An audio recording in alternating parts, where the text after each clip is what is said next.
EIBnet.com. So once again, we see which side Obama comes down on in the question of whether there is a country of the rule of law or the rule of man. With Obama, it's not the rule of law.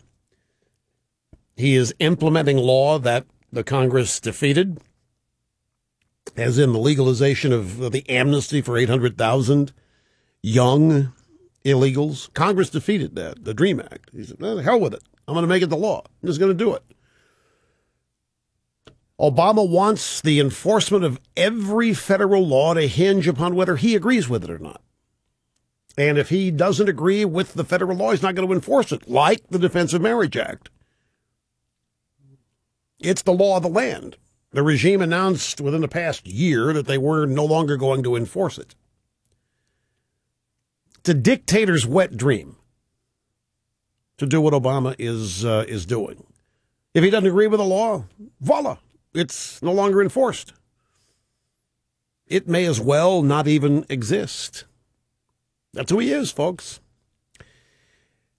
Now, before the ruling on Arizona immigration came down this morning from the Supreme Court, I'd assembled here as part of the show prep stack of stuff a number of stories about the impending decision on health care. And it is amazing how fatalistic the left is on this. They are convinced they're going to lose it.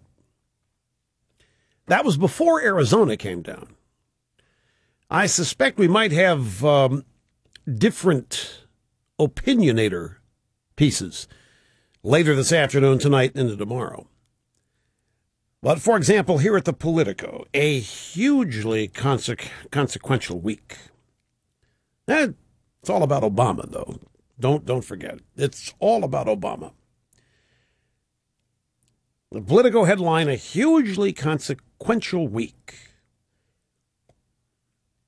This week is about who and what we are as a country. Saw the other day Politico's losing readership. Doesn't surprise me. You want consequential? Let me give you consequential. Try asking these questions.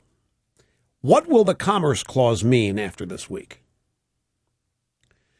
Will the federal government have the constitutional authority to tell the American people what to purchase by force of law, and if we don't, to be subjected to fines and imprisonment?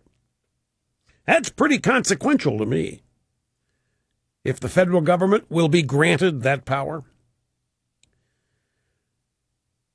And by the way, this next, I don't say this jocularly, or jocularly, let's be precise. If we have laws on the books that the federal government's not going to enforce regarding immigration, why should election law be enforced? No, seriously. We've got precedent, folks, from this administration. We have it.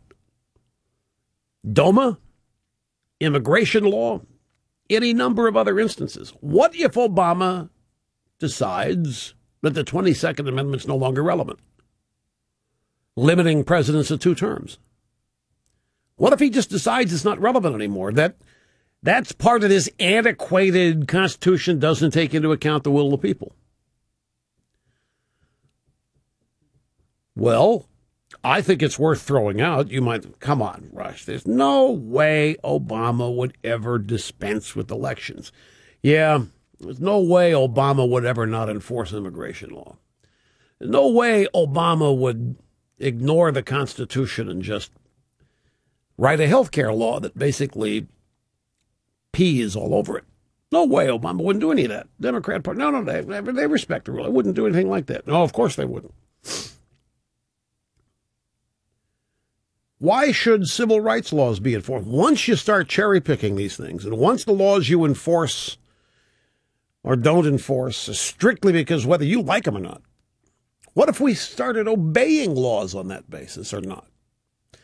If the President of the United States can choose to enforce or not enforce law because he likes them or doesn't like them, what about us?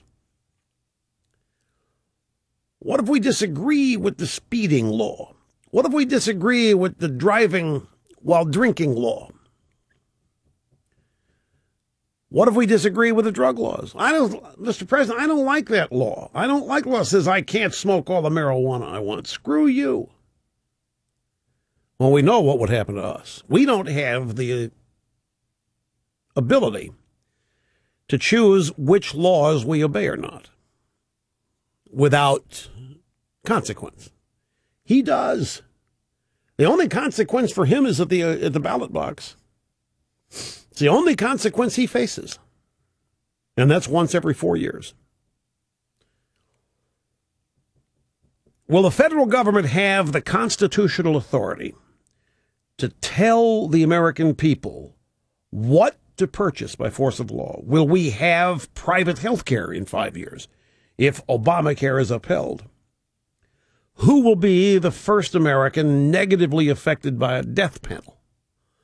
There was a story last week out of the UK that it's been discovered, shouldn't be a surprise, that the health system, national health, whatever they, NIH, national, whatever they call their healthcare system in the Great Britain, 135,000 people are dying every year simply because they're not being treated. It's a form of euthanasia. They already have the death panels. It's the doctors. Cost control. Exactly right. Just determine that patient, no prayer. Unplug it. Tell the family we did everything we could. Thank you, doctor. Anytime. 135,000 times, I think is what I read. What if we don't like paying income tax? So frankly, I hate it. What if I just decide, screw it? Well, what happens is they come after me till they get me. I'll be sitting next to Wesley Snipes, wherever he is, with Nicolas Cage due in soon.